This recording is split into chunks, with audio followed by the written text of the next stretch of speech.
तो सम्मानीय सभापति महोदय, पूज्य शिक्षक शिक्षयित्री एवं एठारे उपस्थित मोर छोट बड़ भाई भौणी तथा मोर सहपाठी सहपाठिनी गण, आज होची नवेम्बर मास 14 तारिख।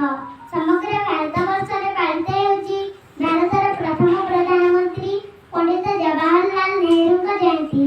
एही शुभ अवसर रे मते किछि कहबार सुयोग मिलिथिबारु मु निजकु धन्यवाद करूछि। आजिर दिनटी आम समस्त बड़ गुरुत्वपूर्ण गुरुत्वपूर्ण ये आम देशर आम जातिर आम परिवार जो मैंने भविष्य से आजिर दिनटी गुरुत्वपूर्ण। आजिर शिशु आगामी देशर भविष्य, आजिर शिशु आगामी देशर कर्णधार।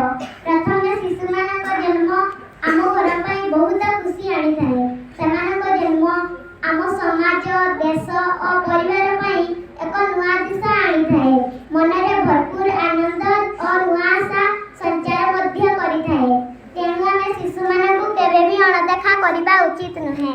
शिशुर मन एक कमल फुलर पाखुडा परि।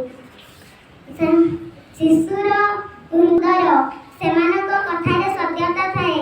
शिशु होची देशर अमूल्य संपद।